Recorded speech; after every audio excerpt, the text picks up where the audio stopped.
Good evening, everybody.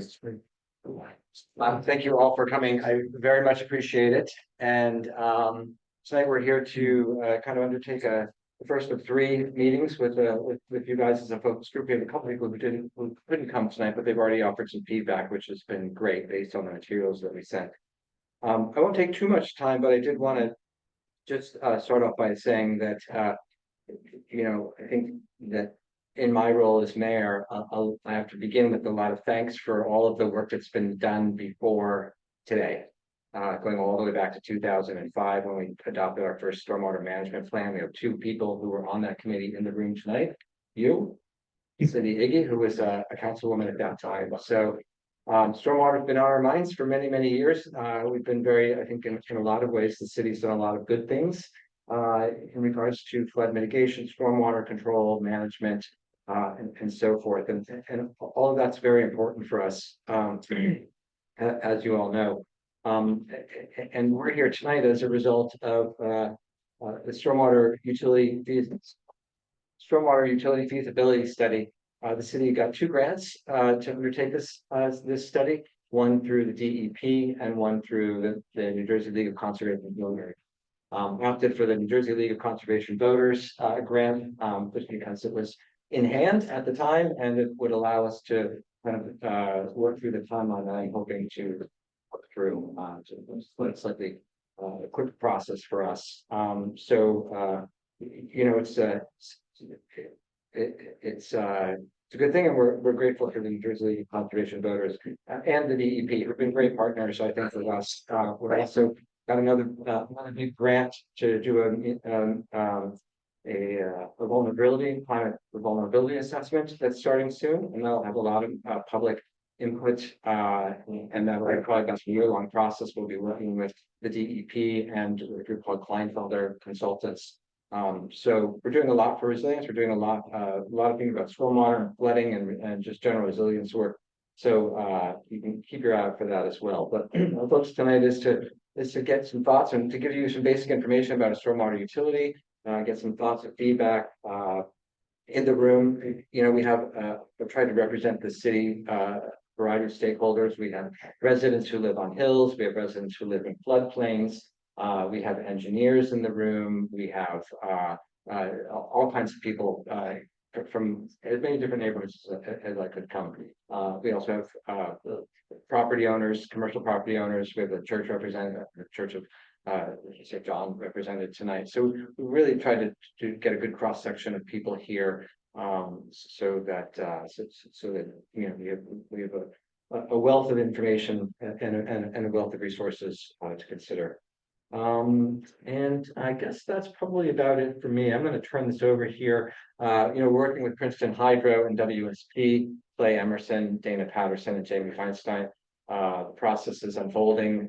This is the first kind of public meeting. Well, we've talked about stormwater utility at the council meetings, two council meetings, but this is kind of the first effort at community engagement. And I think that was really all I just want. I will take 2 more minutes to just kind of highlight what I see as kind of some of the concerns here in town, right? So in my State of the City address this past week, I noted that we have 13 miles of roads, we have 3 creeks, we have 1,800 residential units, we have more than 540 inlets and outfalls. I mapped almost probably about 80% of those this year with DEP software. So, we've got the creeks, we've got floodplains, we have all these kind of cross-jurisdictional issues with stormwater, with both the state and the county, that complicate kind of how we handle stormwater. We've got dozens of new regulatory requirements as a result of our reassignment to the TRA, the MS4 TRA permit. We'll get into a little bit more information about that. We've got a lot of lessons that we've learned, I think, from Ida and Irene and kind of even just events over this past summer. People in the room will know about sort of localized flooding that happened over the summer. So we have a good basis of information to start with. I wanted to undertake this process because I think that it's fair to say that a kind of the challenges set against our resources are they're not equal. What's the best way for us to kind of move forward in a responsible way, in a way that promotes public safety, the protection of private property, environmental resources, water, of course, water quality. All of these things are very important. And I think that this is a perfect moment for us. I think IDA was a seminal event, and I think that this is a perfect moment for the community to kind of consider some of these really big questions that are happening, that are being asked not just in New Jersey, but all around the country and all around the world. So this is why we're here tonight. I'm going to turn it over to you right now. Great, Thanks. great. Yeah, thanks so much. And you'll probably hear me say this a lot today. I really appreciate everyone being here today. And I know you're taking time out of your day and your evening and away from your families and other engagements. So I think we've got the best and the brightest here, and we're really here to listen to you. This meeting in general, one thing I'll say before we go to the next slide is you'll probably have a lot of questions.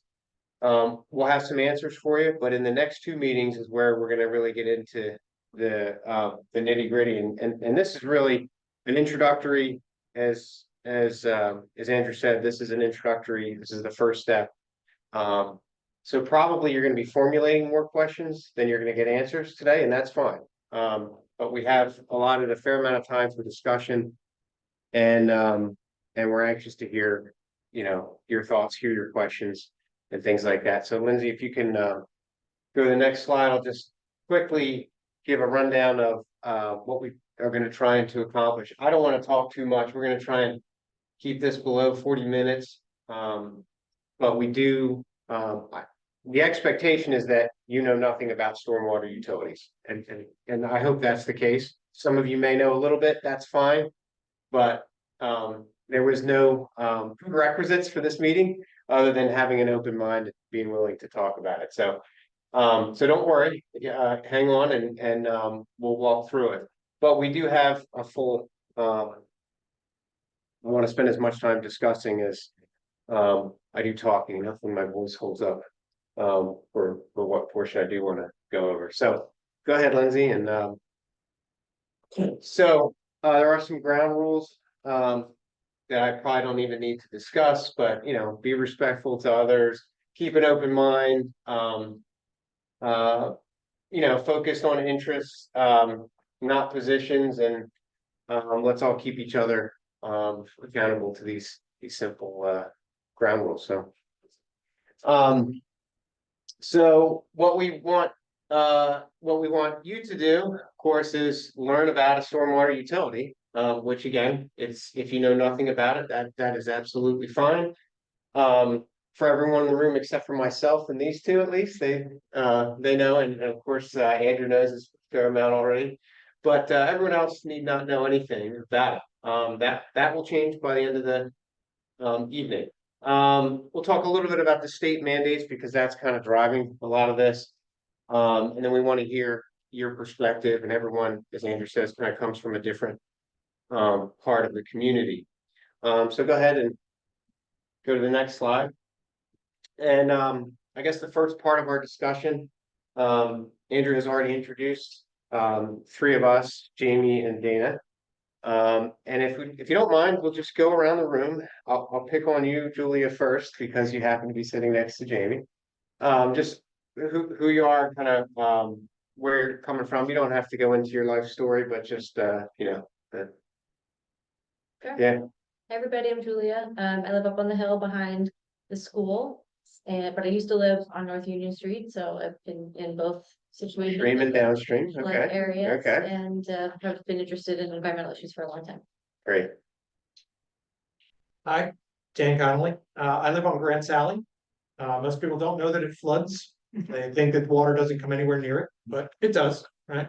I have a background in spending the last 20 years of the home ownership gauging what's happening based on the volume of water running past our house, because it shoots out of the ground like it's an oil well for us. And that kind of makes it fun to be able to see, what are the impacts and what changes with them over the time and the seasons and stuff. So also have a background in foundation repair or sections. So Cool. Thank you. Matt? Hi, my name is Matt Larkin. I lived on South Union for 20+ years, had a few floods. Then we moved to North Union and now we're up on the hill, so we are lucky in that we no longer have flood issues. And I'm interested to hear how, you know, you can finally have a long-term plan. Mitigate some of it, hopefully all of it. Excellent, excellent. Janine? Hi, everyone. Janine McGregor. I live on Swan Street, right up the hill. You'd think that we don't have flooding there, but my basement floods all the time. Drainage. I am a career DEP employee, not in this area. And I'm also chair of the MUA. Vince and I are on the MUA together, so. And lifelong environmentalist, let's just say. Bart Dober, and I'm on Lambert Lane. We've been living here for 10 years and I have an architecture background, but I must have slept through the stormwater management section. That's all right. Yeah. Hey, Jeff. Thanks, Bart. Mary Ann Borge, I've been in Lambertville for 34 years almost, and I live up the hill in Woodcrest. I'm also team leader for Lambertville Goes Wild, so we're sort of interested in environmental things. Liz Peer, I live on Elm Street. I'm also the chair of the Environmental Commission, and I'm on the resiliency team with Julia and Mary Andrew. And really grateful to be here. I've been interested in this since about 2019. So Great. Bob Jordan, I live here at 16 South Union Street. I've been in the civil engineering field for 36 years now, dealing with primarily stormwater design criteria, Okay, great. ordinances, so have some background. Nice. Chris Soberlink, born and raised in Lambertville, moved to Florida, lived there for 40 years, and returned here in time for Ida. I live up on the hill, but my niece's house is the house that went in Swan Creek. So when that house went into Swan Creek, that family moved in with me. So I'm very interested in what we're going to do to keep the city safe. Hi, I'm Jennifer. I've been living here for 3 years. I live on Church Street. And also soon before I moved here and had, 3.5 feet of water in the basement, along with floods with other rain waters. And recently there was, thanks to Mayor Andrew, some work done on the state side that dramatically improved our situation and the amount of water we take. So it's just really, I'm very enthusiastic about seeing how we can help the town in general, and have seen even that change make a big difference for my house. So yeah, so I'm very grateful and happy to be here. Tony Suzo, Superintendent, South London Regional School District. So obviously, we're very excited about our soon-to-be new pre-K4 elementary school, but we've invested obviously a lot of taxpayer money into that project. So flood mitigation is very, very important to us. Yeah. Andrew Harris, I'm the business administrator for South London Regional. And also as the person who writes the checks and gets the insurance, I'm also very interested in what we can do to help keep everyone safe. Bob McCaffrey, I'm the Director of Operations at St. John's the Evangelist Church. As you know, we have the cemetery, the rectory, the church, and also LBS as a guest this year. This has been great to have the kids back in. Sister Marie would be very happy to hear the kids running through the halls. But seems like every storm, I'm up and worrying about because we've had at least 4 floods. So we're very interested to see if that can be handled in some way or it stops, and that'd be great. Great. I'm Pete Golden. I'm here on behalf of the owner of Lambertville Station Inn and Restaurant. He also owns property, Bridge Street, North Main, North Union, Elm, and York. So I'm here on his behalf to offer our, whatever we can offer. My background is construction. Been doing it for a while, but I'm Vice President and Director of Construction for Sherwood LLC out of Hamilton. Okay, great. Hi, I'm Monique Purcell. I've lived in Lambertville for about 27 years. I had a career at the Department of Ag for about 25 years. So I'm familiar with stormwater to a certain extent, mostly about how it relates to projects on farms and a little bit in terms of impacts in towns. So history shows that my basement flooded 2 years, 04 and, wait, 05 and 06. And then got water on the first floor for the first time in 27 years with Ida, so had about 2 feet on the first floor. So I'm gonna be here, and a neighbor of mine who's on the committee, I'm kind of his proxy tonight, but I intend to follow through with the 3 meetings, which will be at the table here the next. Great, great. I've been Shul, I live at the very southern end of South Franklin. I've been opposite the northern end of Union Street. We were flooded out. North end was, and I'm a consulting hydrogeologist. Yeah. Great, great. All right, well, yeah, we do have people from certainly across town and a wide range of backgrounds. So I think we have assembled, you have assembled an excellent group here. So Lindsay, if you go ahead. I mean, obviously, you know who these people are. The only person that's not here with us in person today is Elizabeth. She's with WSP, part of the team, and she's done utilities. That's primarily what she does. She's got a lot of experience, came from a municipal government background. So she's not with us here today, but if you go ahead to the next slide. So the question that's probably burning on some of your minds is, you know, now we know why we're here, but what the heck is this thing? So if you go ahead, the concept is fairly simple, and we'll talk about the implementation in a minute. But what we have on the right there, before I get into the boring words, I like pictures.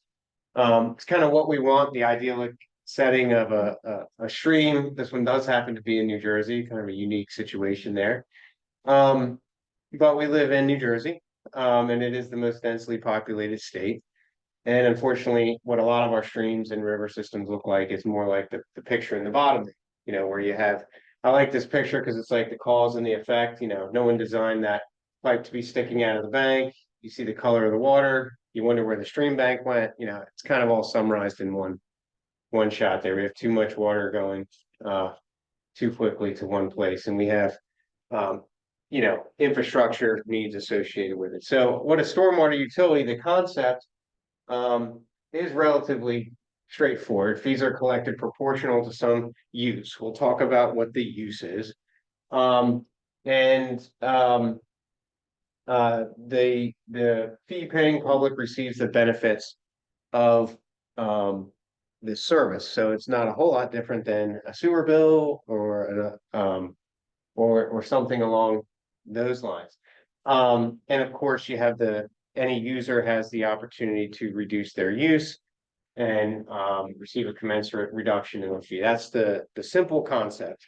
But I think the key is at the bottom here. It's a dedicated and transparent fee for service. So it's not something that can be used for other purposes. It has to be equitable, fair, and that's kind of the underlying theme here. I'll probably be using those words a lot in the next 20 minutes.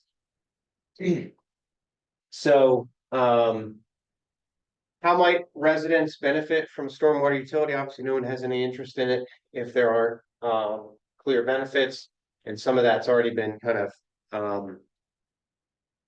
echoed in some of your comments, quite frankly. But so it provides a dedicated and stable revenue for stormwater management purposes. Lambertville is not, it's kind of the perfect example of this issue in the state of New Jersey, in my mind. I mean, you can share that opinion or not, but in that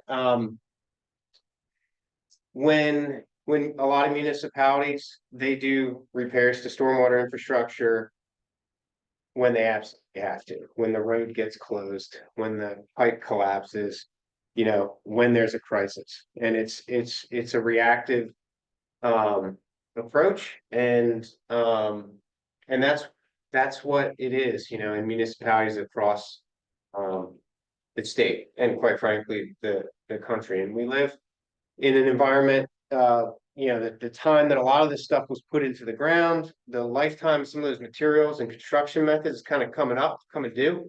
And so we're starting to see, and I'm not just speaking about Lambertville, this is statewide, we're seeing things break down, you know, and so you really. A utility gives you the ability to be proactive, to plan, and instead of just, you know, slapping on the Band-Aids when you need one, to kind of take bigger chunks out of the apple and address some bigger projects, bigger needs, that all municipalities have. So you can tackle those large capital improvement projects. You need to be able to financially plan for those things. And it also provides a mechanism to improve water quality, address flooding, and improve public safety. And we've heard some of those concerns already from your introductions. So the big key here, and these are not examples from your town, they're examples from my town, or the town, kind of my town. Fair, equitable fee assessment across a wide variety of users. So these are the far ends of the spectrum here. But these are all property owners, you know, on the left and on the right, who live in not this community, but another community in New Jersey. How do you build something like this that is fair and equitable to, you know, the couple dozen property owners shown here, and the 2 or 3, or maybe just one that's shown here? And if we're talking about stormwater management, even if you're not an expert in stormwater management or know much about it, you can look at these 2 pictures and get an idea of what the difference is in stormwater runoff created by something like this or compared to something like that. So how do you come up with a system that both of these owners consider fair and equitable, and also benefits just the residents of the community, but the people who drive through your community on a day-to-day basis, the people who work in your community, things like that. So a little background on utility financing. Is it a new thing? Why is it 2024 and we're talking about this now? No and yes. It is not a new thing nationwide. There are 2,100 plus. It's probably getting closer to 3,000 now. There's been a lot more. Some as old as the early 70s. You can see a map here of kind of where you find them. No clear political divide in this map, at least when I look at it. Only a few states do not have any stormwater utilities.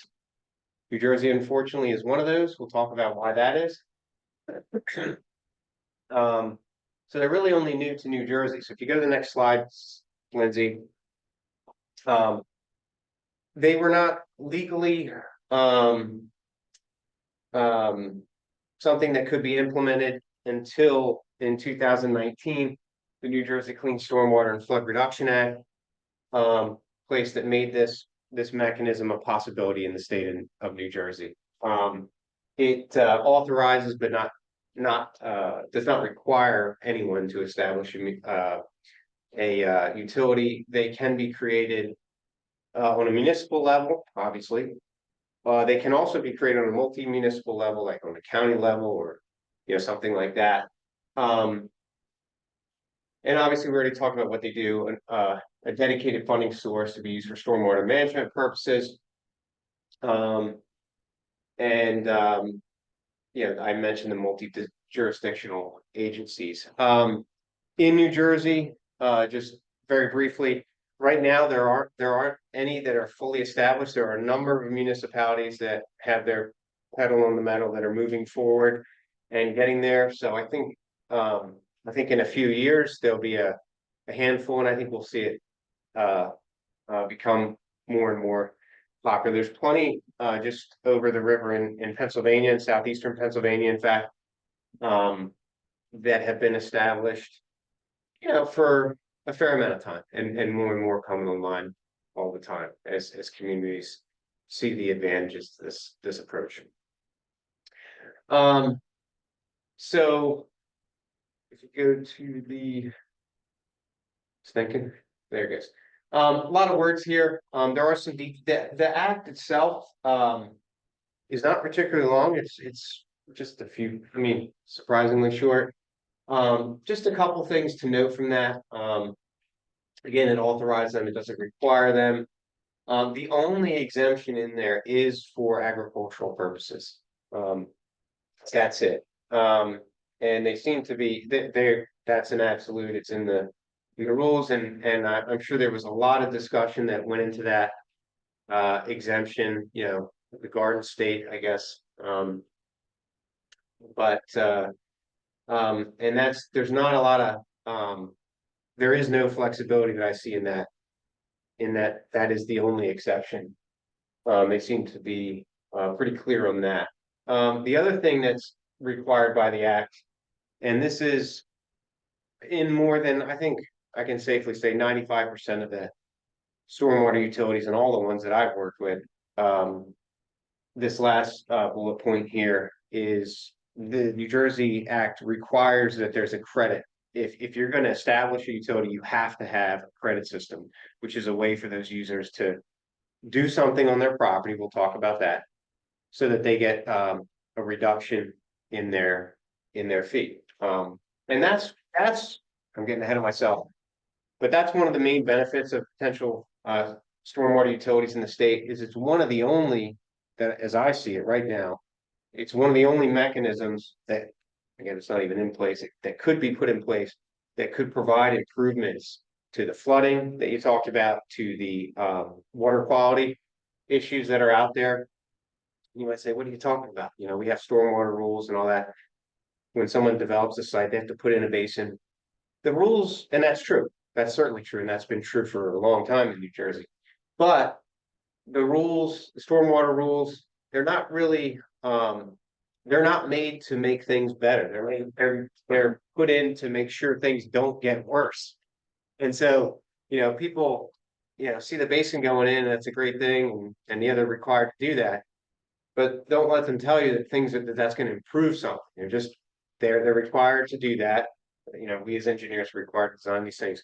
But this is the big difference to this is that this is actually a mechanism where you can see some improvement. What can the funds, if a utility were established, be used for? Well, the list is long, and I would say surprisingly long. I don't need to read all this stuff, but you can see some of the big things here. Obviously, capital improvement projects that have anything to do with stormwater are the number one thing you probably would use this for. Operation and maintenance, long-term planning efforts. It doesn't need to be a shovel in the ground. That's what we want it to be. As users, as residents, we want to see things happening. But some of these bigger projects, the first steps aren't always putting shovel in the ground. Sometimes it's doing studies, seeing where the best place to spend your money is, where you get the most bang for your buck. Public education and outreach. And then this is a good one that your municipality is especially good with already. But going after grants or low interest loan applications, quite often having that matching funds in hand, a dedicated source, really puts you at the top of the line when agencies are reviewing grant applications, having that match ready to go. And this is a partial list, but you get the idea. Almost anything that you can imagine related to flooding, stormwater management, maintenance, all those things. Okay, so a little bit about how it works. I like to simplify this, and I joke, I'm an engineer, I'm required to have at least one equation in my PowerPoint. There it is. Check that box. So what do we do? Here's a picture of a water meter. And here's a typical aerial image that you might see. And what the utilities across the country and what New Jersey really requires any municipality in New Jersey, at least, to do is to use the impervious cover as kind of the water meter, right? Because impervious cover, not completely, and hydrologists in the room, minds will go off here, but impervious cover is generally what drives stormwater runoff in a urban, suburban environment. Yes, there's different soil types, and the groundwater can be one thing or another.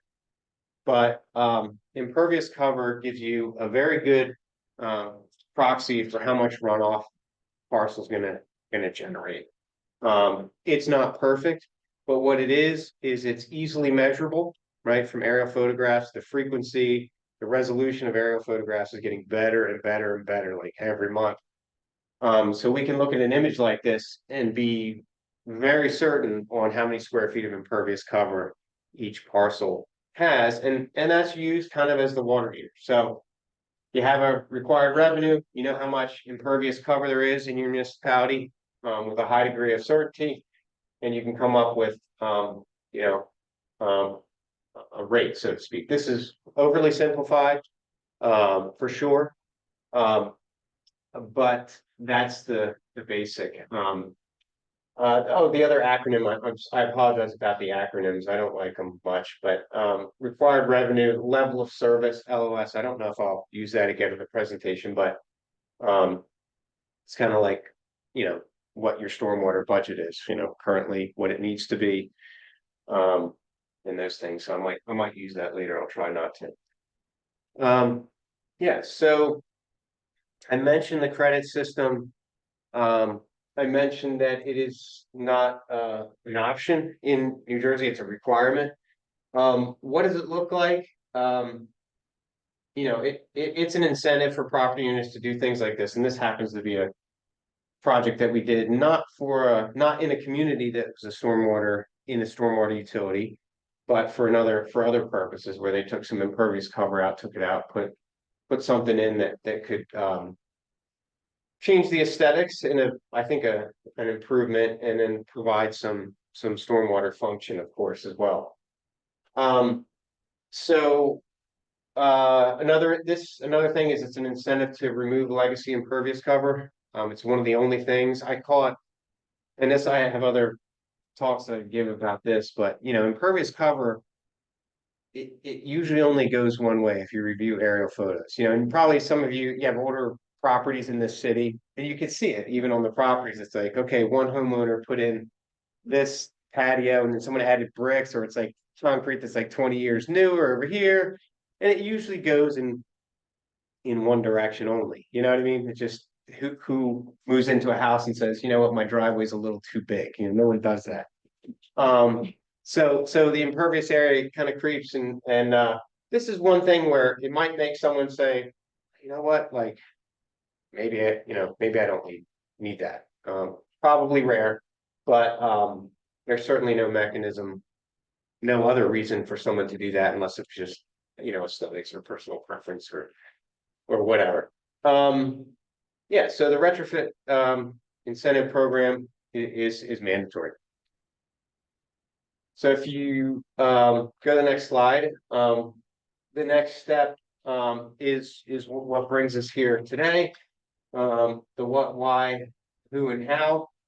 This feasibility study is really a fact-finding mission, and we're looking to see what what works for Lambertville.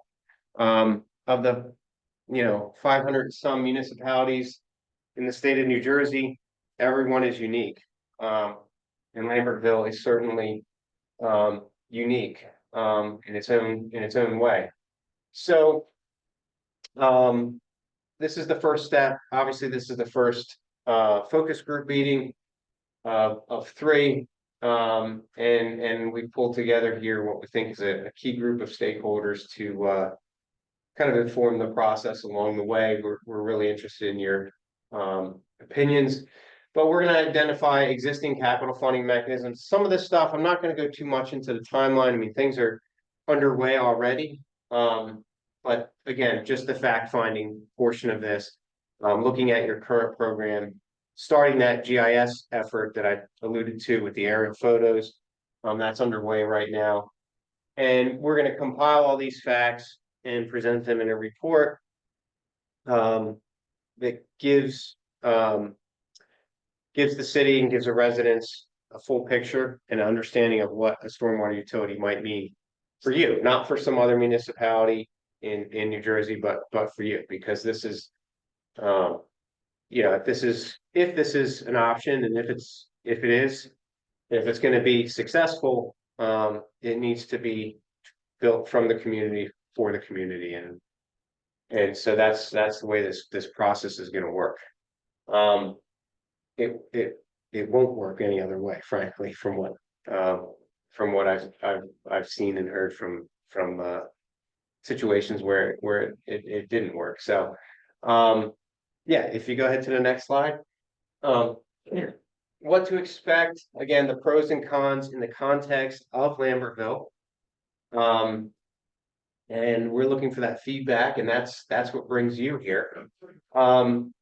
In the feasibility study, and I know this is the question on everyone's mind, tell me what's it gonna cost? What's the fee? Is it a quarter a month? Is it the price of a coffee a month? Is it the price of, what are we talking? And that's a very short and simple and expected question, but I'm here to tell you, I don't have an answer for you tonight. But at the end of the study, we'll have a much better feel for that. Because there's a lot that goes into that, as you can probably appreciate. So, yeah, that's kind of the outline. And at the end of the study, there'll also be some next steps. There's obviously at some point, a yes or no decision needs to be made, and you move to the next step. But this is the first of those steps. Everything that we do in this feasibility study needs to, and we couldn't have picked a bigger font for this. I have to stand behind the table to read it, but it's important. It's that important. I don't know if this is the kind of foundations you're doing, but yeah, same like. So governance and intermunicipality consensus, program concept and a compelling case, public and political education support, financial policies and documents, database development. So each one of these steps, and we're at the initial steps right now, doing things like defining what is and is not impervious cover. How do we do those delineations? We have to be tactful and document all those steps, because we don't want to do any of those things twice. And if you do go ahead with a potential stormwater utility for the city of Lambertville, we want to have that solid foundation, because these things do get challenged. And you don't want to find yourself in that position. And if you do, you want to make sure you have that solid foundation. So it will be done carefully and with intent. Okay. So a little bit on the timeline. I think we're doing okay on the time. You haven't been paying too much attention, but kind of on a accelerated schedule, and we want to build momentum. We're obviously here in January 2024, kind of in the middle there, with our first focus group meeting. And some of the things that are going on right now of interest is the impervious area analysis that's ongoing right now. I don't have results to share tonight, but at the second meeting, you'll hear about that. Talk about some, excuse me, great options. And then you can see we have a pretty busy, usually when I'm seeing these timelines in our industry, for whatever reason, the end of the timeline isn't 5 months from now, but it is in this one. So this is a pretty, I'm not going to say aggressive, but we want to build that momentum. We're going to keep it and keep this moving. So, and you can see here, we end up with focus group 3 is in May. I don't remember the date, but I think that those dates were, oh, that's right. Yeah. Anyway, if you go to the next slide. Clay, can I just jump in here? Please do. Not everybody in the room may know what that last stage was in the ordinance. So here we have an ordinance introduction in June. If this process moves forward, the council will be voting on an ordinance to put this to referendum for the voters of Lambertville to decide in November. So that's what this is. So while the formal process with the study will stop if the council moves forward with an ordinance to put this to the voters of Lambertville, efforts may continue throughout the summer in terms of education and all of that. So just want to make sure that everybody understands that that's, the ordinance is just for the consideration of getting this onto a referendum for the voters of Lambertville to decide whether or not they wish to implement a stormwater utility, after which then the council would be charged with that task if it passed. Yeah, and then there would be an implementation process and all those things, but. So, yeah, so that's the timeline, and again, it's a good one. We're gonna stick to it. But so here we are today, kind of on the bottom floor of things, identifying the current services. That's kind of what we're gonna talk about here, future needs, discuss some of the challenges and opportunities. We want to hear more of that feedback from you all. What needs are being met, what needs are not being met. When we get into the next two meetings, we'll have a lot more specifics to talk about. We'll have a lot more data. And I called this kind of a fact-finding mission. And yet at the first meeting here tonight, I don't have a whole lot of facts to share with you, but that's what the second and third meetings will be about. And we'll even get into the different user fee options. I didn't even talk about that. There are different, if you look at the stormwater utilities across the US, the rate, the structures are built differently, and for good reason. Communities, you can imagine, for example, that if you are familiar with Lambertville, which you all are, you look around and you look at, say, another municipality, I don't know, Montgomery Township or something. You look around, you can imagine that the fee structures, like there's different characteristics in Lambertville. The lot sizes, the impervious cover might be very different here than they are in other places. So, and you see that reflected in not just the parcel size, but the amount of impervious cover on the parcel. So different fee structures. Again, what we're striving for is the E word, the equitable. And so there's different fee structures that can be implemented that might fit Lambertville much better than they fit a Montgomery Township, for example. So, and again, that's what we'll talk about probably mostly in focus group meeting number 3. Something else I want to say about that, but it'll come to me. Yeah, if you go ahead. So this is kind of, if there's any questions on the content of the presentation, what I like to do, I did kind of blast through that, I felt like, but I think it's best before we just go into discussion, if there was any things, and I should have said before that you could have, you were welcome to interrupt me at any time. I should have reminded you to interrupt me. But yeah, let's go. So I have something. So we're calling this stormwater. So what is, what would be covered by the utility and what wouldn't? Like, for example, I live in this part of town, so we had a lot of flooding from the river. Okay, so then there's Sounds like that would be covered, but go ahead. Okay, so then in terms of the equity part, is there also something about, essentially your flood zone? Does that could go into the rate? Is that correct? Or I don't know. That's my question. Yeah, so I think, and I'm going to rephrase your question. I use the word equitable a lot. I said I was going to use that a lot.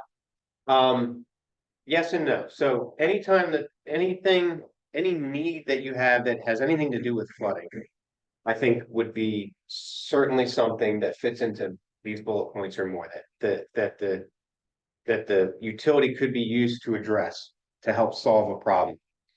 In terms of when I use the word equity, though, I'm not talking about the impacts, which is what you're saying if your home is in a flood zone or not a flood zone. I'm more talking about the generation of the runoff. In other words, how much impervious cover are people paying into this fee proportionally to the runoff that they generate. So that's independent of the flood zone. Right, question. so my house on the hill, if they weren't there, there'd be more impervious cover for her house down here in the flood zone. Is that about right, sort of? I think it would be helpful to talk about where the stormwater money comes from now. Yeah, yeah, so I mean, right now it's coming from the general fund, and one of the things that we're gonna do is compare. Yeah, I don't wanna, one of the things that we're gonna do right away is look at, I mean, you all pay for stormwater right now. You pay taxes and when something happens, when one of the 530 something or 40 inlets collapses, some of that money goes to fixing it, right? So that the street doesn't flood, someone doesn't fall into it, it needs to happen. What we'll do in the near future, before the second meeting, is look at what everyone pays right now with the current system that's in place for stormwater purposes and compare that to what they might pay under a stormwater utility, where instead of paying, based on the value, the assessed value of your property, you're paying based on the impervious cover that you have. Because if the more impervious cover I have, and this is why we use that kind of as the water meter, so to speak, the more runoff that I'm generating, that has to be captured by that inlet that just collapsed. And, the culprit that takes it to the river. So whether or not you live in a flood zone is not going to affect, or shouldn't affect, and in fact, based on the Flood Reduction Act 2019, we can't use that to justify, how much you pay. The only thing that we can use is to give a little bit of flexibility, but not, it's carefully worded. We've gone back and forth with them a little bit. For the purpose of tonight, really the only thing that we can use is how much impervious cover is on that property. And when you're measuring that, because I know, oh, sorry, No, I'll get to you next, yeah. no, it's related to that, was, because I know our builder said that our driveway, because it's new construction, is the porous kind, so it's not like when you're doing that aerial view, are you taking into account which driveways are porous? Yeah, very good question. So, at this stage, no, but that is something that, if there ever was a good thing that might get credit, that would be something. The other thing that I should have mentioned, and maybe not, but when it comes to digitizing the impervious cover in the city, we're literally have to look at a parcel, and someone has to sit there on a computer and outline your driveway, for example, the corners of your home. There are over 1,500 residential parcels in the city, and there are, in rough numbers, 500 non-single family resident parcels. There's over 2,000 parcels. What we're not going to do is actually delineate each of those. We're going to look at the two groups separately, the non-residential properties, about 500, and each of those is going to be delineated, literally each one, someone drawing the lines. When it comes to the 1,500 or so residential properties, instead of delineating each one of those, because you can imagine the time that would take, what's commonly done is you take a representative subsample of those and you develop what's called an ERU, or equivalent residential unit. And so we'll talk more about that in the second meeting, but for now, the take home is that instead of measuring all 1,500 of those, there's going to be a way to take a subset of those and get a representative residential unit, so that if you have two properties that are very similar in size, they would be assessed, so to speak, the same amount. It's just kind of like, how fine do you really need to look at this, especially when you have a community like Lambertville, relatively small average lot size compared to, I don't know, the Montgomery Township example that I used. So, yeah, so when it comes to the residential properties, we're not going to have a microscope on. But that doesn't mean that things, I think your original question was, well, what if I have a porous pavement driveway. That doesn't mean that that's not, you know, that couldn't be applied to a credit system. And there's other things that people can do on their, even on their home properties besides a porous pavement, whether it's rain gardens, rain barrels and things like that. These are all things that could be encourage some of those practices. And the credit system, the big, you'll see some residential things adopt credits. In my experience, on the non-residential side of things, you'll see some retrofits, but often the retrofits are driven by some other need, like, yeah, they'll get a reduction in their stormwater fee if they're in, a stormwater utility, whether it's Philadelphia, Allentown, Bethlehem, Radnor, and a bunch on the other side of the river. Yeah, there's usually some other reason that they'll implement those as well. It just, adds to the kind of cost benefit there. But Janine, I think you were gonna. Yeah, and I may be pulling it up a little bit higher than some of these questions, but I still have a question about the feasibility study versus us. I mean, are you looking for a consensus recommendation? Or, have decisions been made and we're just figuring out how to do these fees? You know what I mean? Yeah, what are we asking from you? Honestly, what we want from you is stuff like we're already getting in your introductions and some of the questions we had. We want to know what concerns you have for, we're calling this group a focus group. We're not going to cast a single ballot here and ask for a vote of any sort. What we want to know is that each one of you represents some component of the city of Lambertville. We want to know what your opinions are on all things as they relate to stormwater management financing, which we haven't given you any data to reflect on that yet. So we really want to hear your questions more tonight. It's not that we don't value your opinion, whether you would vote yes or no. It's just, that's not what we're asking you today. Got it. Yes, Bart. So I get the basic idea of the utility. One question that I have is, when I look at that map of Lambertville and when I looked at the information that's provided to us, everything from the reservoir to many of the creeks are part of a much larger regional area. So is there any advantage if you have this separate utility, and I understand why it ought to be specifically for Lambertville, to leverage those resources for negotiation with West Amwell when it comes to management of Alex Hawken Creek, for example? It's a question that I have. Yeah, and certainly it gives you, a utility would give you maybe some more leverage in a way, like, hey, we're doing this and that, but the multi-jurisdictional option, if you were to team up with a West Amwell or something like that, it's allowed. I don't see it.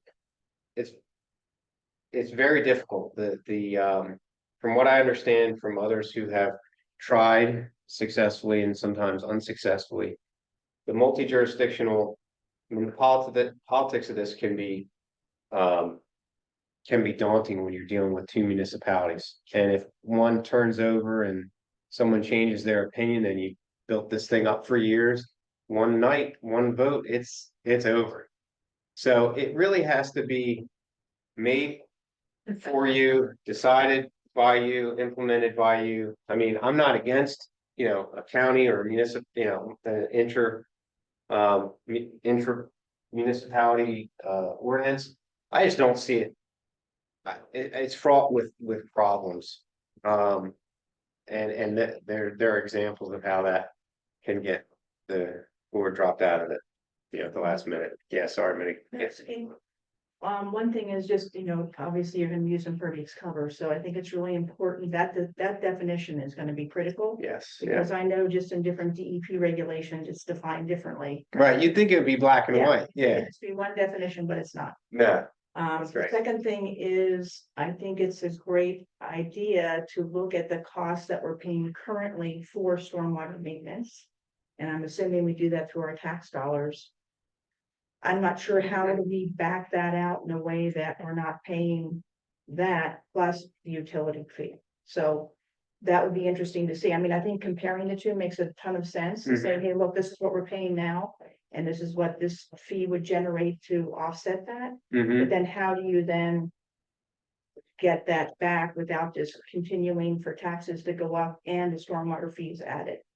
Right, So Right. just a general question, is putting it out there, just saying that's something to look at. yeah, And then the third thing, is I think it's really important for the credit system.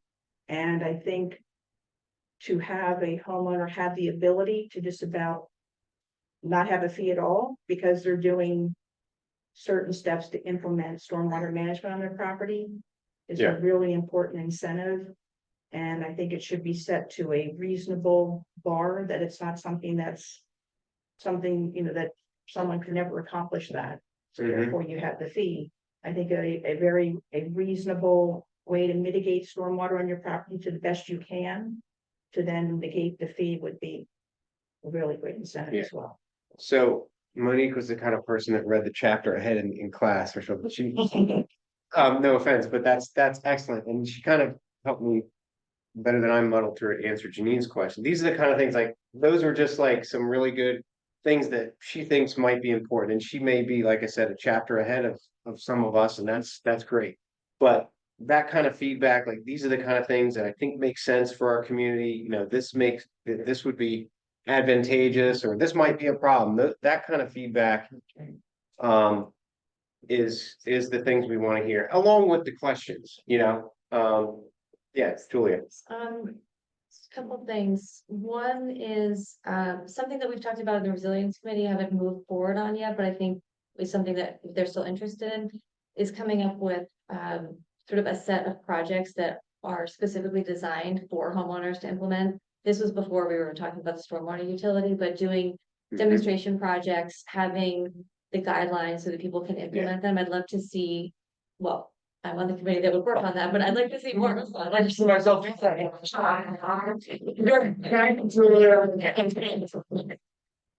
Really good at giving myself work. So we should talk more about that, but hopefully build some support, so maybe we can get some additional people helping with that. Two is on the cost question. Yes, it would be really important to understand what we are paying, but equally important to understand what we're not paying. And having for deferred maintenance and what that looks like. Yeah, and that's part of the, and Dan, I'll get to you next, but that's part of the idea here is, and one thing that I didn't talk about, we'll talk about more next time, is not only do you all know what needs to get done and what is or isn't getting done currently, and there's plenty of problems that need to be solved, but at the same time, and Mayor Andrew mentioned this with the mapping a little bit, but the requirements that the state is asking municipalities to do is increasing at the same time. In terms of their, what's called their MS4 permit, that was maybe in some of the background material that you saw. So, yeah, to your point, it's what's being done now and what's not being done now that needs to be, and what's that difference? Your earlier point about like having, some kind of plug and play projects for residential properties. And again, most of Lambertville are these residential properties. And while your rain garden or rain barrel is not going to solve problems of the city, if everyone does, then you start chipping away at things. Yeah, there will be, if you go the way of a stormwater utility, there will be a credit system. And if there's a credit system, and again, there will be, you'll probably have a manual or something that goes along with that. And I think because in Lambertville you do have similar sized properties, similar characteristics, and I could see some kind of not plug and play, but kind of lay it out so that you don't need an engineer or something to do a simple project and get credit for it. So that's something that yeah, that'll definitely happen if it does. So can I just jump in here for a Please. second, just so to highlight a couple of things that both of you have raised? I think that, we've got a couple of things here. This is going to evolve whether we want it to or not, right? So we know we have the effects of climate change and heavier precipitation. And we also know, to your point, that there's a lot of things that we don't know, right? So I often use the culvert under Arnett Avenue as a really good example of really distilling kind of what I see are some of the key issues here, right? So we have a culvert that changes in size, it changes in age, some of it's underground, some of it's above ground. When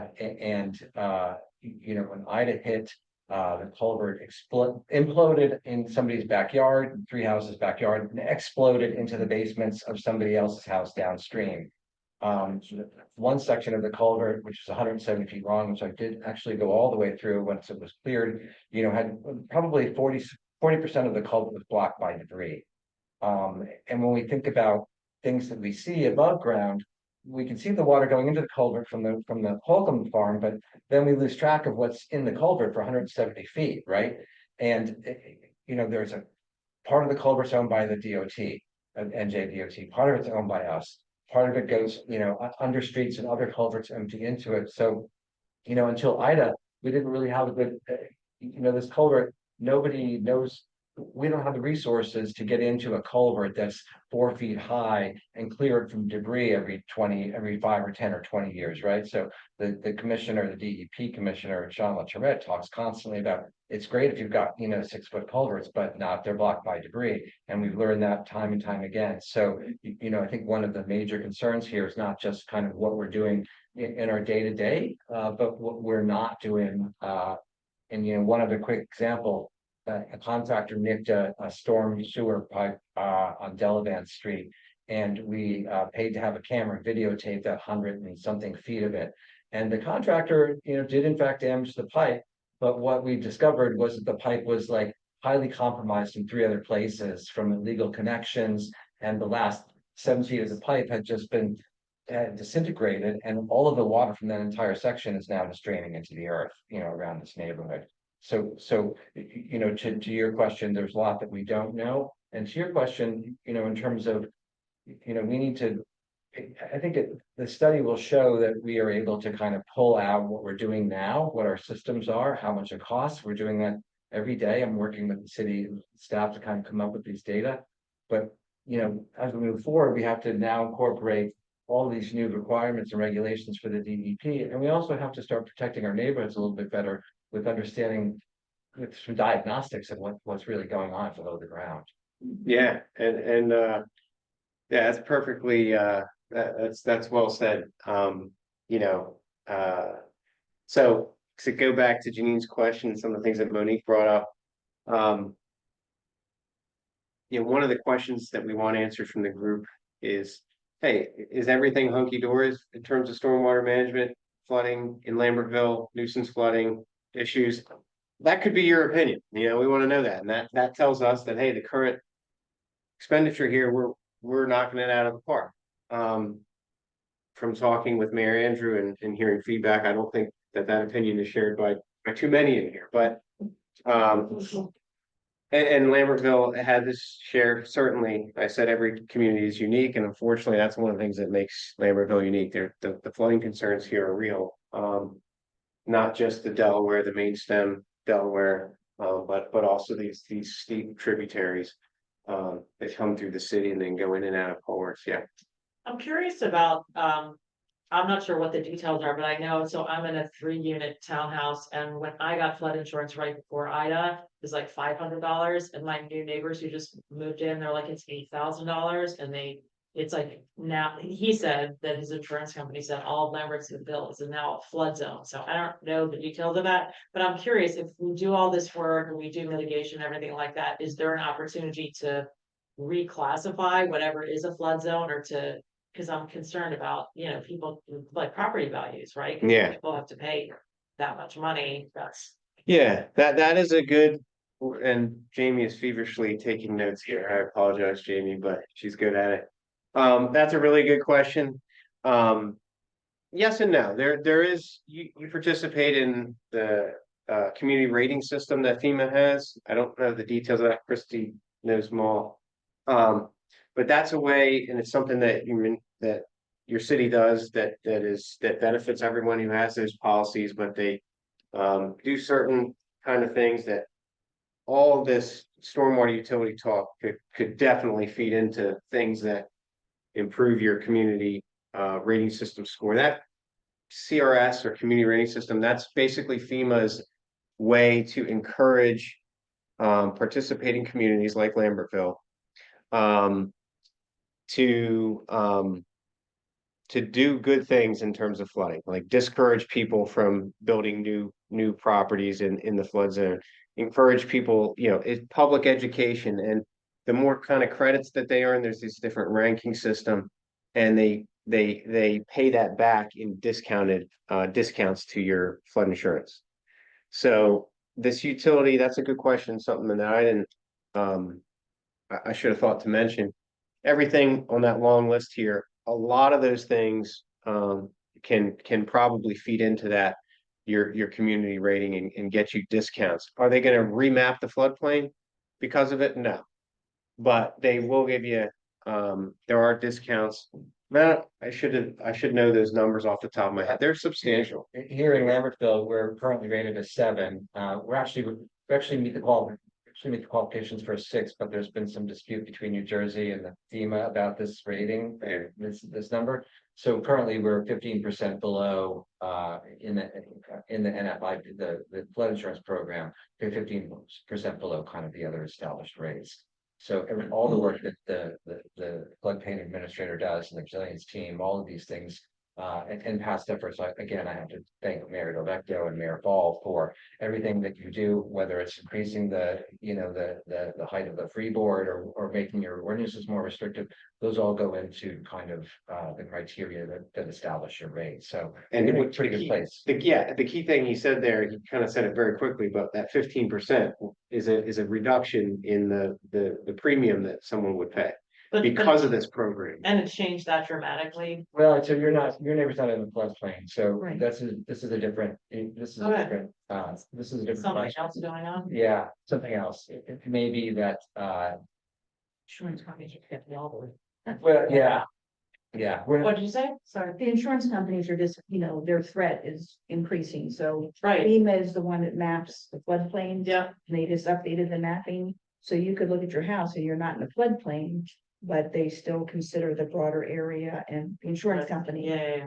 well, yeah, and also one more point I'll make, we found that after Ida that there were more than 130 houses not in a floodplain that suffered damage that was reported to the city. Yeah. So, these kinds of things are happening and insurance companies are reacting, not necessarily just in regards to the mapped area, Yeah. but in regards to what they see as a more general risk in a particular community. And people, I mean, I'm sorry, I'm trying to speak, but one thing we talked about in resilience team, I think we should circle back to it, is a broader education campaign about flood insurance, because there is so much misinformation. And so people who are getting flood insurance through the NFIP, that's a very different animal than going into the private market. Yes, and that may be the difference there. There's just a lot out there, and somebody hears a scary story like that, I don't doubt the numbers, but the details really matter and how it impacts other people and what they may or may not do in terms of their own procurement of insurance, which most of us probably should have it here at this point. Yeah, so getting that information out. Yeah. I'll get Dan and then I'll get you this. Justin, we're in the discussion anyways. Next, can you get the next slide? Yeah, sorry. I forgot about this slide. Yeah, well, the flood insurance question is one that deserves the discussion. But I think, I mean, citizens of Lambertville could talk, forever about flood insurance. There's a lot of things. Julia, you make some really good points there. Misunderstanding. It's complicated, right? It's not something people have to deal with, but it's really important, especially when those days come.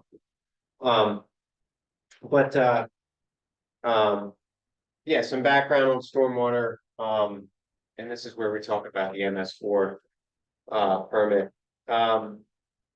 Yeah, things are changing in New Jersey. The frequency and intensity of downpours, short duration, high intensity, has changed. I mean, I'm one of those people who watches the weather, like this is my business, you know? And I would say beginning in 2018 is where like things really just started being kind of weird. In terms of the really short duration. Um, and so what I see as a hydrologist, water resource engineer is the flooding creeping up out upstream in you know, there's the Delaware River and there's a floodplain there that is fairly you know, stable, so to speak, but when you get these shorter duration, we're not talking about a stream that's flooding, we're talking about a swale or a pipe. You know, we're kind of working our way up the drainage area and really taxing those smaller systems. So I'm not so worried. Well, we're always worried about those, you know, 24-hour storms. It rains 8 inches. But what we're seeing these days is, maybe not 8 inches of rain, but if you get 3 inches of rain in 45 minutes, it's a different kind of flooding. And the way it's different is it stresses smaller drainage systems. Not just rivers and streams, but things that you don't consider a river nor a stream. And that's where it really starts taxing the infrastructure. So yeah, that's definitely changing. The regulations, things have been changing as well in New Jersey just recently in July to start to reflect that changing rainfall. And actually technically it updated. I mean, the rainfall we had been using was 20 years out of date already. So we're kind of catching up a little bit. Yeah, if you go to the next slide, I don't remember Lindsay what we have next here. We did have the MS4 stuff in here. I was wondering what happened to that. But in short, you know, I mentioned this before. Yeah, the requirements as a tier A MS4 are creeping up from the state, ultimately from the EPA. And so things like inspections, the detailed mapping, ultimately watershed improvement plans and things need to be done. And that's not something, although the state has given a little bit of money out to, you know, help people get started. It's not funded by the state. So it's being placed, the responsibility being placed on the municipalities. And you guys aren't alone in that. That's not unique to Lambertville for sure. Yeah, if you go ahead to the next slide. And go ahead. This is some background that you probably all know all too well. The drainage system, and we already heard some, you know, talking about West Amwell and Alex Alkin on the north end. Ely Creek and Swan Creek being, you know, the villains here, so to speak, coming off of some steep terrain in West Amwell Township and then having to work their way through really an urban environment in terms of rainfall and runoff and culverts. It's really what it excuse me, what it is. And then in addition to these 2 or 3 major tributaries, the other thing that you have is just managing, even if you didn't have that water through, you also are dealing with the impervious cover and the built environment of you know, of Lambertville. So the challenges are many. These are some photos from Mayor Andrew from, you know, all too familiar scenes, of course, that you all have seen and lived yourselves. So yeah. So I just want to highlight one, this one at the bottom is Swan Creek, and that was July 15th, the day we were setting up for a picnic with a 30% forecast of showers. And we got back-to-back storms, and that was that, and the fields flooded that afternoon as well, twice. So that was just one summer storm that came through, and then DPW ended up working, you know, the entire weekend trying to get everything clear. Yeah, and Of course, that's item. Those parties. Yeah, yeah. yeah. I would just throw in there, and it was one of my questions, there's probably a couple others to just throw in there at the moment, but. Will you map the other places that the water's flowing, right? And, I had Mayor Andrew over and they're not all coming from the creek. And so there's this situation where I know that we get the focus on what is the water coming out of the creeks and as they're moving. But as part of this, is it that you would put the money together to then go back and remap other movements of water? Both surface and subsurface, depending on the volumes, or is it that you need that as part of developing the value proposition of this? Okay, so, yeah, that's what sounds like a simple question, but there's a long. Yeah, so, in order to establish the utility, if the city decides to go that route, you wouldn't necessarily need to do that. The state requires us to come up with a fee, structure that is one thing and one thing only, fair. It's about fee. Yeah, but your question is a good one, and it's something that the utility could be used to address. Hey, there's a lot more going on here. If we want to fix this problem or really start taking chunks out of it, you gotta understand it first. So it would provide that mechanism, that stable funding source for you to plan to find out the answers to those questions and then prioritize where you want to spend the money, where the fix is most urgent and where your money is going to do the most good. So yeah, it's a good question, but it would be kind of the second stage. Yes, man. So a couple of things, and I think in my mind, one of your acronyms was LOS, so level of service. Yeah. I think that that maybe has to be laid out as kind of, here's what we know we'll do, which is maybe this right here, and things we want to do. Yeah, that's right. I do think the other thing is that, so we talked a little bit before about flood insurance, so this is 7 years ago, we were a block away and we were at 7,000 a year with FEMA, and that's when we decided we got to move. Because of that. Yeah, so, but I think you really need to talk to people about what impact it's gonna have on that, if anything. Or if it's just, we're doing almost this accounting thing where, like you say, you're taking, here's what it costs now to do these things. So now we're just gonna take that out of general taxes and put it in this mechanism that might go with our sewer bill here or something. To do it that way, but I think, because I'm not clear, and I paid flood insurance for quite a while, so I'm still not clear in my head that it's gonna do anything to my flood insurance, if that's what I'm paying now. Or it might be, again, talk about level of service, maybe 6 years out, we might get some credits because we've built up enough capital to do these things that. Yeah, could make a measurable difference in in places. I think to boil that comment down is we need to elevate how this potential utility could in any way influence the flood insurance situation in the city, because it's something that's a real consideration, not just for your current residents, not just for your property value, but for the residents in the future. So it's not a direct thing, but we drew the connection already to the 15% reduction that you get because of the CRS program, and this utility can be used to further that CRS, that community rating system that provides that discount.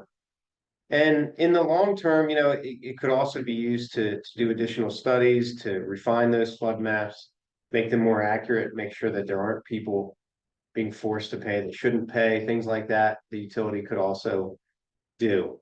So I think the point is really good, and it's something that I knew about, but didn't really, this is good feedback, because that's really a big deal for. So I just want to change my feedback then, because my primary issue was never flood insurance. We flooded. It's very scary. It's very scary. Yeah. So I think I want to be clear, to my point, that's the primary driver for people. It's flooding. It's flooding. Yeah. It's scary. Yeah. And I think the connection that you're talking about, if you're gonna connect it to something like that, to the connection that I see is important, if possible, this is not too esoteric, is like. Avoidance of future costs, avoidance of Right. these. Possibly decreasing the frequency and intensity of some of these storms, if we do some of the things that are BMPs for, for managing this stuff. Mhm. You know, we've been dealing with this for at least 15 years. I think Yeah. it was 2006 or 8 when we had the 3 storms in a row. Yeah, so we've been dealing with it, and we've always gotten out of it. But could it have been better? Would we have avoided some of the things we had now if we had started this back then? Yeah. Well, it's interesting, Greg, you talked about the data capture, and I'm just throwing this out there for my property. And it goes to the resilience stuff you were talking about. My property actually, we have everything sunk into dry wells. So I've got 3 dry wells, 8 foot deep, 6 by 6, do you know what I mean? Like dead ends, like that's Yep, the word. that's it, and all the roof runs to there. I could still show you pictures of water running straight across my property at high volumes and high rates and so on and so forth, based on angles and just what's being affected. I've captured the data for years, because until 2018, and I thought it was funny that you called that date, that's even in my notes that I keep there. Until 2018, my systems of containment, slowing down, a couple of swales, an old cistern that allows it to capture, and these dry wells worked. It worked very well. My neighbors saw no water coming off my property, except when, it might be an Ida or something to that effect. 2018, 2019, all my systems started to fail. And the average number of storms in my notes that went from 1 inch across multiple hours, where everything was captured, to 1 inch in 1 to 1.5 hours, rose 6 to 8 times in a year by the time we're in this past year. And so at that point, it now runs right past all of my containments. And I would say that I had a pretty good design for how do we manage the water, where do we move it, how do we hold it, and it can drain down. I've got a section of property that just becomes a lake. My kids play in it. We don't care. That's fine. Let it come down. Couple days is gone. But at this point now, we are literally overloading it. And so I bring that up only in that sense of saying, you said, oh, I got flooded those 3 times. We've been flooded 37 times since we came here. My garage takes 1.5 inches. And, there's a construction permit that says you can't have a block to a door. You can't step over a doorway. But we actually have one. And the reason for that is because the garage will take all the water in and hold, and then nothing goes to the house. And so these are a whole bunch of strategies to manage what we knew we were just getting into with the property, and honestly just got used to, right? There's a certain level. We're used to it. Yeah, but there's a moment where you start to say, oh my God, these are no longer affecting, aren't even doing it. And we put a lot of money into it. So I bring that up as I agree with you. There's a sense of some people even got used to the flooding, right? That's what I would call myself. It sounds weird, but we were like, people would come into my garage and be like, you don't have any drawers. More than 12 inches. You could store so much more stuff. No, I can't. Never. Store anything in that line. Yeah. That's literally where water will just run around. Right. So I only say that in the sense of it's kind of picked up. You know what I mean? It's to such a degree. Yeah. So the intensity is clearly there. Oh, yeah, it has. I mean, I've given, it seems like, my phone rings, when these kind of storms happen, and there's always things going on. But 2018 is, 2018, it was when things change. Now it's like dealing with these small drainage area flooding issues, whether it be litigation that, fallout after the fact. I mean, that's an everyday thing now for me. So. I yeah, nominate Dave for city engineer. Yeah. Like, let's hear this guy didn't even, I mean, it only worked to a certain point. Right, you're taking it. Every time over an inch, But to Matt's point earlier, like, I get it. It's not just the flood insurance that, those are the numbers and the things, but the key is the flooding, and that's what's on the top of your minds as residents. And if it's not your property that's affected, you know someone, in this town, someone. Who has who suffered in the Ida. So the flood insurance is a part of that puzzle. It's of course one. Yes. Yeah, so when you're Thank you. Oh, sorry, it was someone else. No, go ahead, and then I'm gonna do Liz, because I said her, and then Mary Ann. Did you get? No, Go ahead. spring, and I'm not an engineer or hydrologist or anything, so, maybe obvious, but when you're trying to figure out, what needs to be done and you have all the creeks and everything, so I've been told that under my property, there's like an underground creek, an underground spring or whatever.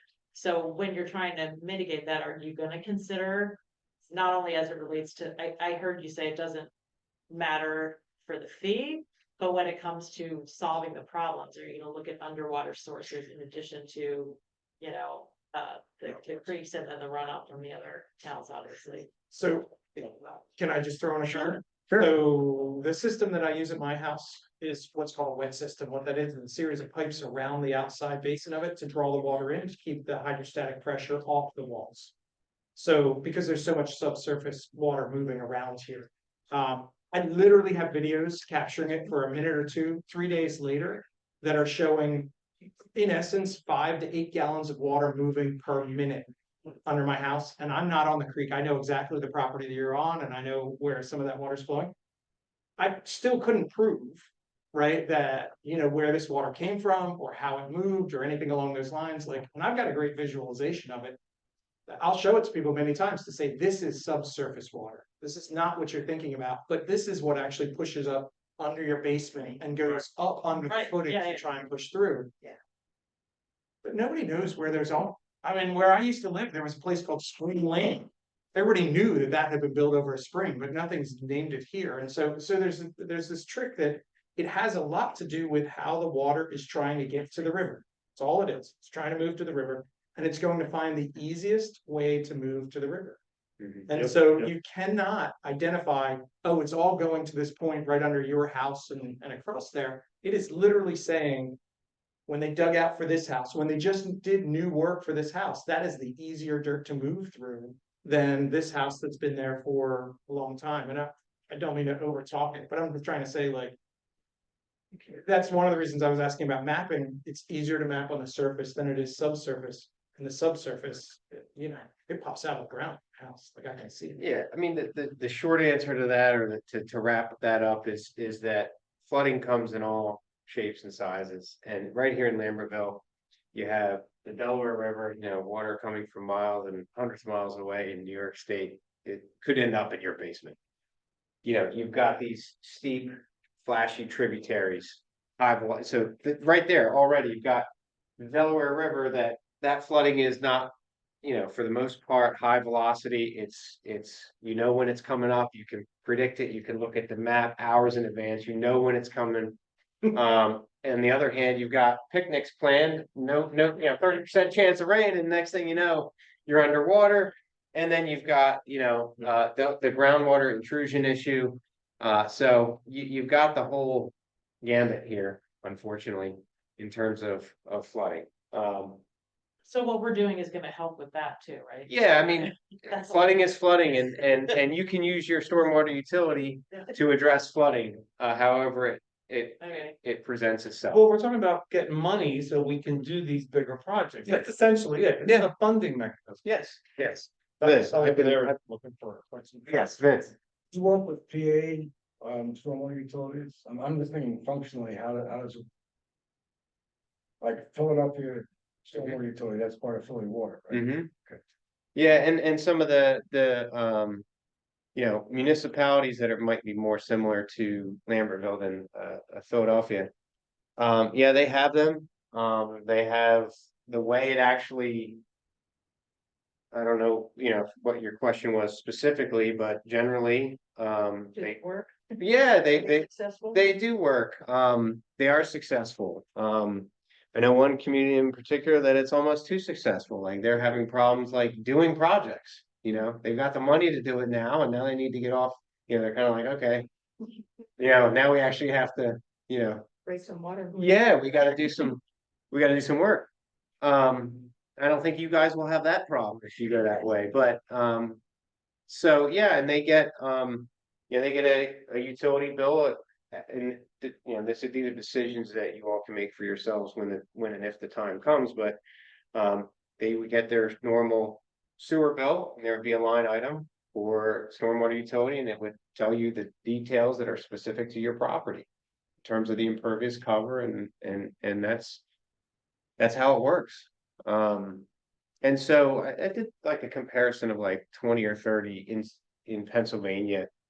And it gave me a pretty good feel, not just for the few that I've worked in specifically, but a good feel for, the map is obviously, across the country, there's utilities, but I looked at like 20 or 30 in Pennsylvania, especially some municipalities that I've, been to and seen.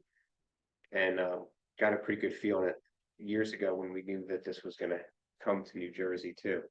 And they do work, and I think it's something that I mean, I didn't want to give my opinion, but I think it would really be a good thing for Lambertville just because of all the things that we've heard. Yeah. This might be a naive question, but you've said I there's like a lot of this. people with, their foot on the gas to make these happen. What stops them? In the state of New Jersey, Yeah, I and think, nobody's here. yeah, why aren't there adopted? I think there are different reasons for that. I think, that the act came out in 2019. We can all remember some other things that happened in 2019 that may have slowed things down a lot in terms of the pandemic. And every time someone asks me that, I say, ask me that question in 5 years. Like, I think there's going to be, I know working with other municipalities, I know that there are other municipalities. DEP is trying to really shepherd these things as best they can. Because they know that people need it and that communities will benefit from it. So it's still early, nobody wants to jump out in front of the pack, I think, to a certain extent, but I think just the pandemic and other things, I don't know of any, good reason that there aren't any, other than it wasn't even a consideration until just a few years ago. And even though that was, 4 or 5 years ago almost, that 4 or 5 years is a little different than most other 4 or 5 years. So yeah, Liz, and then Mary Ann, sorry. By nature of us all participating in this group, it's likely that this process will come up in conversations with friends and neighbors. So it could be helpful to provide each of us with answers to frequently asked questions, as well as bullet points about where we are in the process, and update that after each one of these meetings, just so that we can communicate clearly and concisely to people that may ask us about where we are and what we're doing. That's a good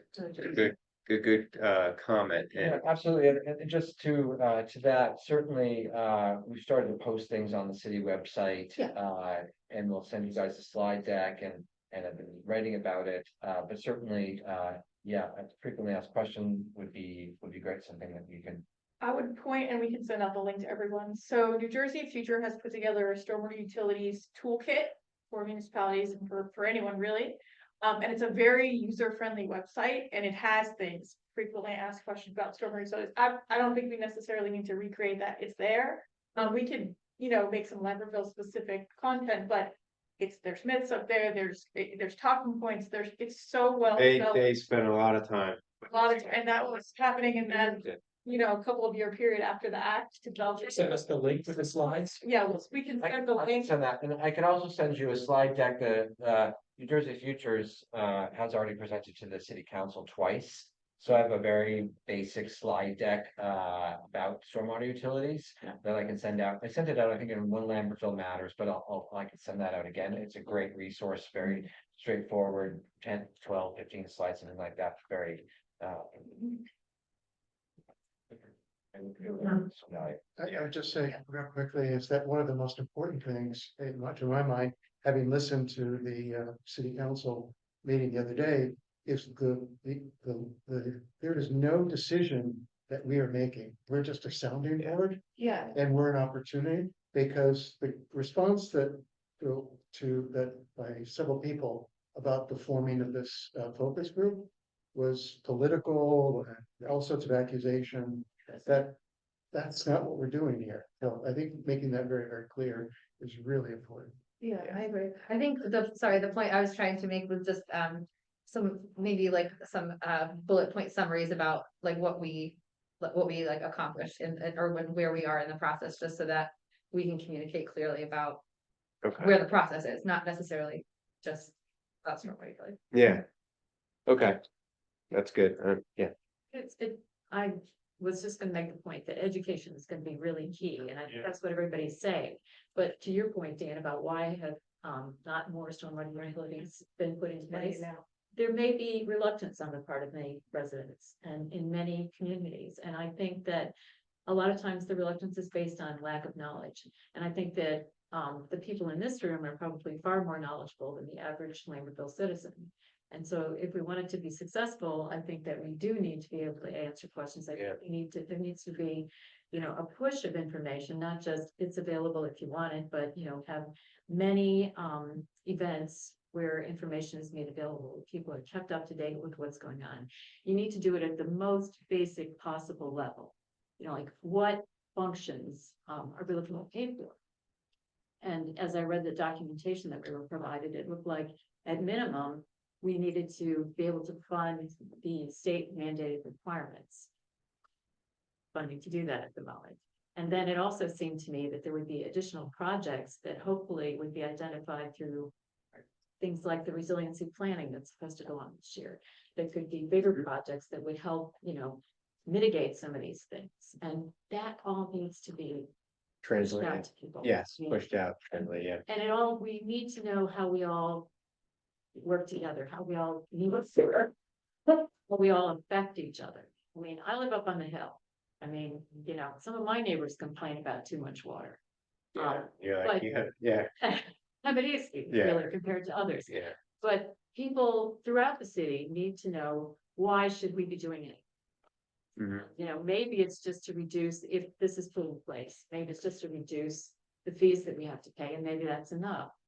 But I sort of like to think of us as a community and that we're all working together and how what we do affects each other. And Yeah. so I just think communication and education is really important. Do not assume anybody knows anything. Start at the most basic possible level. Yeah. I want to jump in just a second, because I think Thank Dan raises a good question about why aren't there? And from an elected official point of view, I do know that there is oftentimes great care that we must make in our decisions that affect an entire community. So the way the way this rolls out for most communities, and I think Elizabeth wasn't really familiar with kind of how we wanted to do it here, was that the governing body makes the decision. That's a huge political decision to impact your entire community and set a fee for something. Lambertville's going to be different. If we move forward with this, the residents, my first goal would be to educate and inform the residents, whether it's going door to door all summer long or whatever, so that people can make an intelligent fact-based decision, and the community makes the decision, not the elected leaders. And it's not, we don't pass the buck to you. It's democracy at its kind of purest, and that's the way we're approaching it, which is, I think, different from a lot of other municipalities. So it's a big ask for a governing body to take that step. Well, that's why I asked what normally blocks it, right? Because it goes right back to what you were saying, Mary, which is just that idea of, if we know what normally blocks it, then we know what we're educating on to some degree to make sure that it's clear as to what is the impact and how's the value and how does that value derive across everyone and so on and so forth. So I just figured if there were others that had gone on ahead of us and they had been blocked because of X, Y, and Z, these challenges that happen legally, or these challenges that happen from the different perspectives, that gives us a target of what is the conversation we want to have. Supposing that in the next meeting, when it's presented, we're all like, okay, we understand it, we see what it's happening, so. I will say every community is different, the priorities are different, your values are different. So even what was blocked in another community might not matter here. So I think it's really important to understand what your neighbors care about, what you guys care about, what you want to see, what you want, to happen in the future, what this process or a stormwater utility can fund to get you to that point. So, and those are the conversations you have. I will also add that this is our first meeting, right? We don't expect you to walk out of here, stormwater utility experts, pitching it to the community. We expect you to be introduced to the concept. The next two meetings, we're going to get more into the details, more into the numbers, more into what exactly is going on in Lambertville. So that part of this is putting together a financial forecast and looking at how much have we been paying and what do we need to pay? And that is the basis for coming up with that rate structure. Who pays it proportionally? Right. Currently. And the equity of that. And so the public education point is absolutely important. But just like, give it a minute before you guys get out there.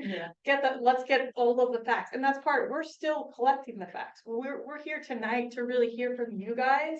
Jamie's typing away like crazy over here because we're collecting that facts. We're taking these points that you're raising, and that's gonna go into the financial forecasting. That's gonna go into, all these memos there's gonna be more memos that you guys are gonna get as part of this process. And you're gonna see that information reflected in there.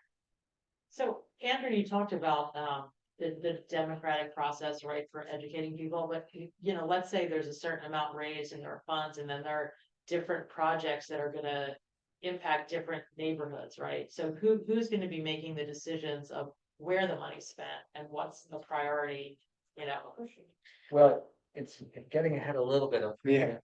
trying to do here. I can give you a very general answer to that.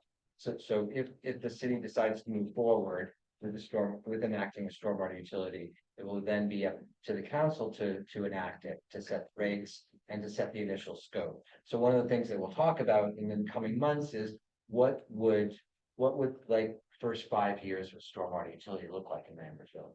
Would we consider, videotaping all of the storm sewer pipes? Would we highlight particular issues that we already know of, right? I can give you 3 or 4 or 5 or 7 issues that are significant enough now that we could focus on immediately. So generally speaking, it would be up to us, it would be up to the utility, it'd be up to always resident, community stakeholder input to decide the scope of that, right? So, maybe we start really small because we're nervous about, maybe, we start with just a very small staff of 2 or 3 people to meet our requirements and begin to sort of flesh some of this stuff out. We don't need to go whole hog and, create something that is, in the words of somebody recently said, bloated, right? We don't want to do that. So the scope of what's possible is up to us. You have to remember, every day, this is our city, we get to make the rules, we get to decide what's best for us and how to move forward. So we have a lot of flexibility in terms of what that would be. Andrew's response was much more diplomatic than mine would have been. I was gonna say, that'll be a great problem to have, like, what problem do we solve first? But yeah. well, a great problem, but maybe not if yours isn't the priority.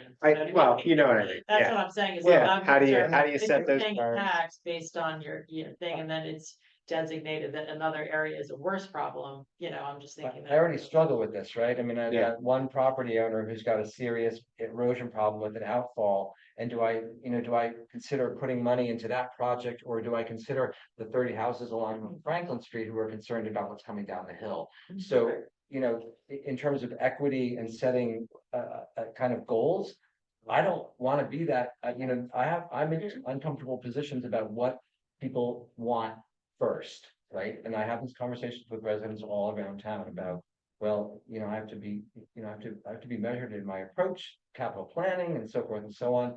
So, removing that from a political arena is also great, right? I think, if you have a utility that's kind of determining what's Yeah, and the other thing is that some of these issues, the flooding that you experience, even if it's not your home, it's your street that you drive on, or it's a street that everyone shares, and it's your neighbor. So, but yeah, I mean that's another question down the line. And one thing that the utility can do is in the initial, perhaps first 5 years, as you put it, like map out those problem areas where the homes that are impacted, what's causing those impacts? Is the source the Delaware River? Is it the flashy tributaries? Is it just localized issues? Which one of those nuts should be cracked first? Which one is going to do the most for the least amount of money? Right now you can't really do those planning efforts. I mean, you could. It's a major undertaking. So a utility would give you a mechanism to better answer that question, to come at it, quantitatively almost, and really look at what can be done, what things should be prioritized. Because everyone wants their problem solved clearly, but there has to be an approach taken there. So Andrew, How do you pay the roads? is it a board like planning or? That's good. Or Yeah, tree? it's like the MUA, basically. Okay. It's a, So it's appointed board that serves the utility. correct. But if money is invested in mapping out and knowing what all the initially, what all the crisis areas are, then that's a good investment to know that. That's your maybe starting. Pipe is a high priority, that's how they prioritize, it. And I think that that's a good investment in funding to find out. You may find a homeowner like that homeowner who will build, wells around this property or something to help out. If you know what the problem is. But you can imagine how this could go, and I'll just use a simplified example.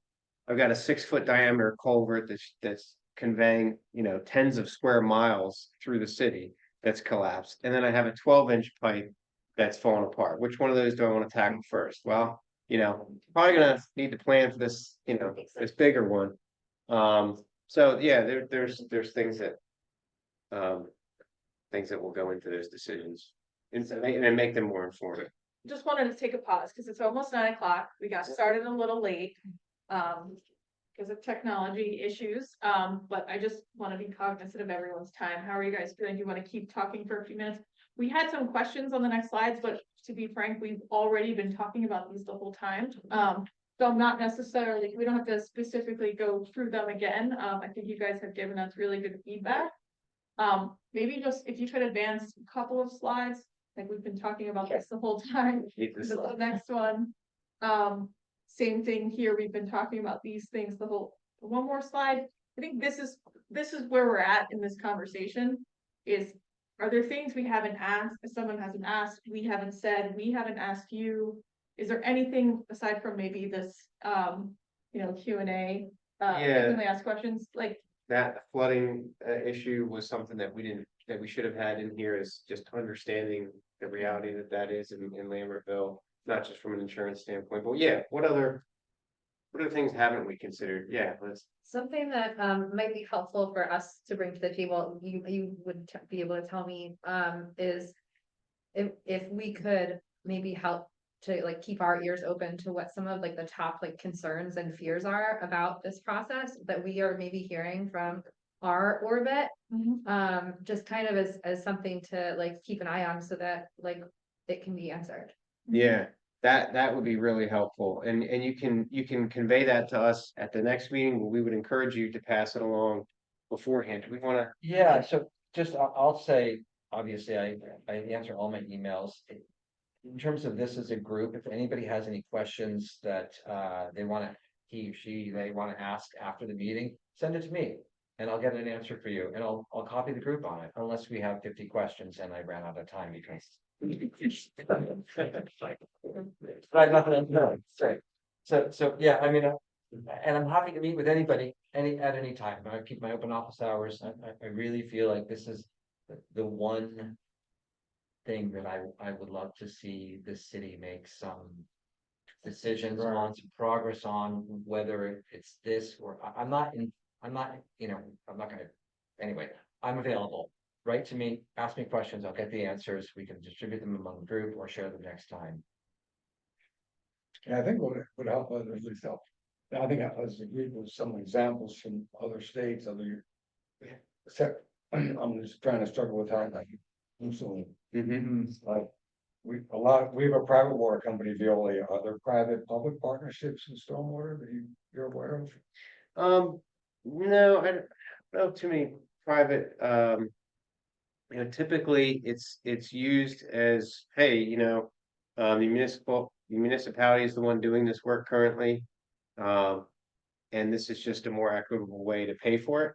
And whether they're happy with their current level of service or the money that is used for stormwater purposes and drainage O&M or not is another question. I don't know too many private public things, but I think your first comment about some other like real world examples would be really helpful for the next meeting. Noted. Yes, Jean. One of the things I was thinking, well, two things. I mean, to get from us what we know about, I mean, you asked before, what are the big things that people are concerned with? Flooding, taxes, and development. I'll tell you right now. Yeah, we're parking. That's parking, then flooding, then tax. Yes. It's very important. But, and it may, this may be premature, but we've also been on, in fact, Andrew and I met on, a committee sort of like this. And we know what works and what doesn't work. We know what fell flat. We know, In terms of, past referendums. okay, this, Getting support for things, you know. just in like- general, yeah. Yeah, like, let's not do what we did in the CAG. But, you know, we have things that some things work, some things don't with our community, I think. We've seen referendums even for school, improvements, what worked, what didn't work, what were people saying, you know, so we may have, and I think it's early now to talk about that. But that is something in the future that we could. Yeah, I don't think that's too premature. I'm sure that's something that's in your mind and, Absolutely. and that's feedback that I need. I'm not a resident of Lambertville, so that's, you know, where I certainly am gonna rely on the feedback that you bring in Andrew's knowledge of things, but I don't think it's too premature, really. I mean, that, you saw that schedule, it's, Yeah. yeah. We should be mindful of people's time, I think. Yes. If you're, unless you have anything else. No, we just have the next, can you go to the last side, just has the next meeting, the meeting dates for the focus groups. I think that this is the last thing we have. I think I sent this to everybody. Yep. Yep, and they'll be here as They'll be well. here, same format. And of course, we will send you more homework before. Yeah. Yeah, so there'll be another memo coming, I believe, out for the next focus group, am I right? So you'll get that. Which will have some more detail. And we'll really be talking about some of those findings from those memos at the next meeting, so I encourage you to read them before. So it's not the first time you've seen it, but we will go through it and break it down and talk about that in detail, Yeah. especially the impervious cover. Yeah, and like I said, I had my equation tonight. I'll have a graph or two next time. It's also a requirement of my employment. But we really appreciate your time. I mean, I'm sorry that we took all of it here, but I really appreciate the open discussion and hopefully we'll do some more of that for week of March. Okay, great, thank you. Yeah, everybody. Yeah, it's not actually good.